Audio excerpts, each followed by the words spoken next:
Reid, we were talking about the Roval before the break, and it was interesting. I had a chance to talk to Billy Scott, the crew chief for Tyler Reddick, but during the race, it was during the final stage, and he said, we feel like we got the car that could go out there and win, and they dominated the early part of the race. He said, but we don't want to risk what we've got. And so you wonder if that means I don't know if it would make any difference if the Roval, the first race in a round, or the second race. Because if you got to protect the points you've got, then rather than racing for a win, if you're in the playoffs, you're in the play. You've got to worry about that no matter where the race falls in the round, right? Yeah, but I think it was a unique circumstance on Sunday because you had three drivers, Truex, Tyler Reddick, Kyle Larson, who were all within 1 point, covered by 1 point in that last stage of the race as they ran in those positions. And, they had to be sure that they were ahead of everyone else. In other words, Reddick and Larson were ahead of Truex. If for whatever reason, William Byron, had gotten into it on the last lap there, and we'd had a wreck up front, and Kyle Busch had won the race, because that would have knocked Martin Truex out of the picture. If Kyle Busch had gone on to win, but as it turned out, he was third by 3 seconds. So didn't happen, but I don't think they were in a position to take chances. And in Reddick's case, they made that decision in the first stage when they stayed out to get the stage points, to get the 10 extra stage points and the one playoff point at the end of the stage, rather than short pitting. So, I think their die was cast at that point because, as we said, the winner of the first stage of a Roval race has never gone on to win that race.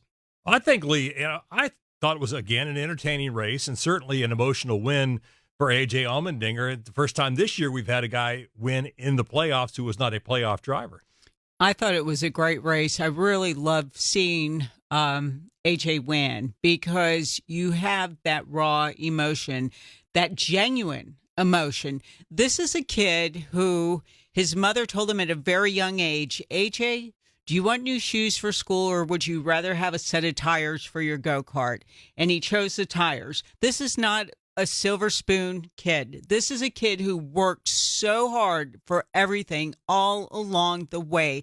And you heard that emotion and that satisfaction and the gratitude pour out of him after he took the checkered flag. And I got to tell the race fans, you better enjoy that now, because the next generation of kids, there aren't the assistance programs, I think is probably a nice way to put it, for drivers that have tremendous talent but lack the funding to get to that next level. So, what you got with AJ is so above the top, so genuine. And I think that we need that.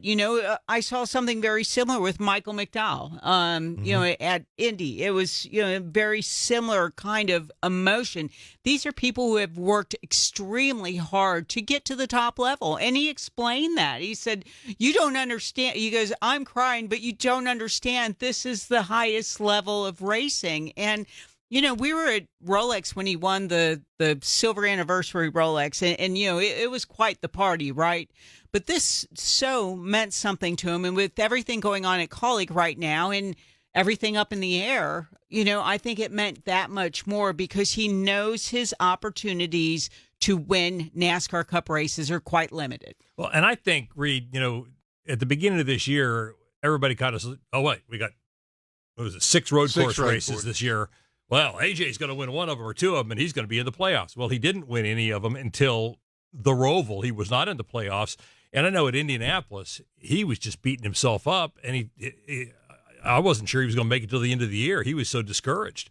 Well, I think you're right. 6 road courses, the previous 5, which were in the regular season, Kaulig Racing did not give him a car that was capable of running up front. I mean, that was the issue. They did. I recognized on Saturday during qualifying that, okay, he's got a car this week. And, fortunately for AJ, the two cars that would have beaten him, I picked him to finish top three. The two cars that would have beaten him, Tyler Reddick chose the strategic call to stay out at the end of the first stage.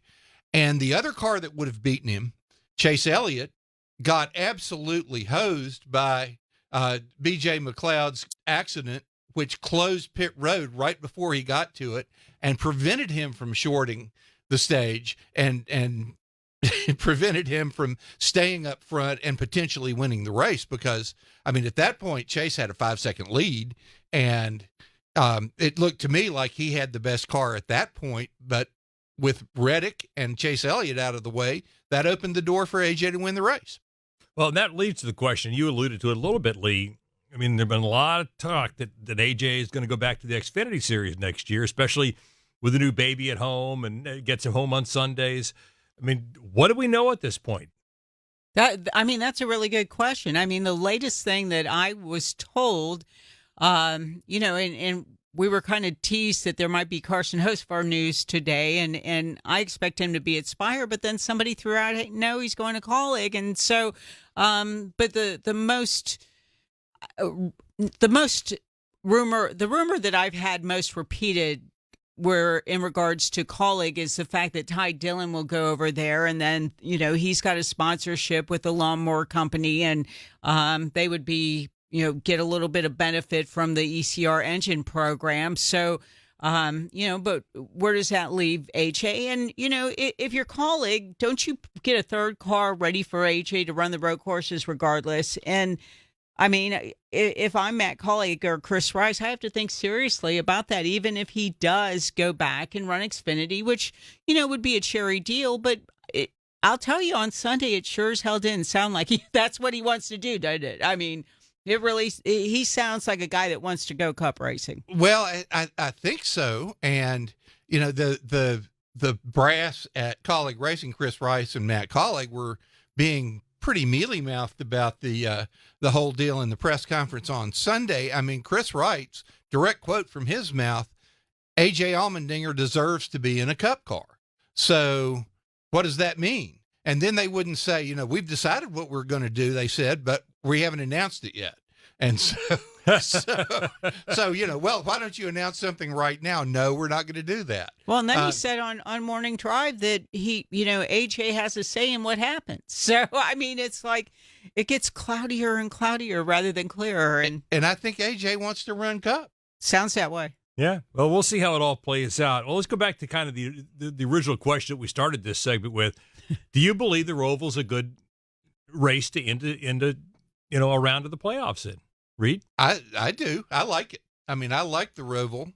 I think it's one of the more interesting road courses that we have because it combines the technical aspects of Sonoma, the high-speed aspects of Watkins Glen. It's got, the oval portion of the race where horsepower matters, and it's got the infield portion, which is very tricky, where handling matters a lot.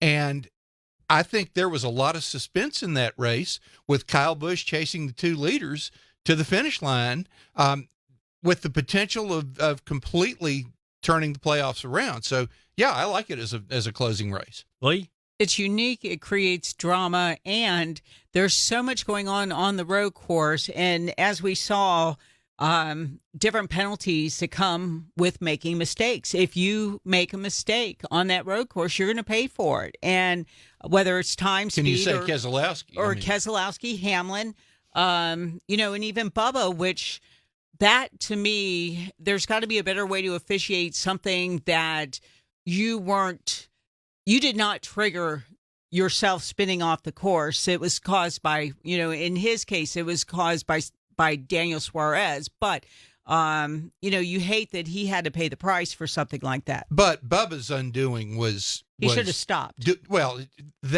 But Bubba's undoing was the same thing that was Reddick's undoing, and that was finishing the stage and not short pitting, because as it turned out, shorting the stage is the only way to go there, particularly in the first stage, and he stayed out, and he never, unlike Reddick, he never got the track position back.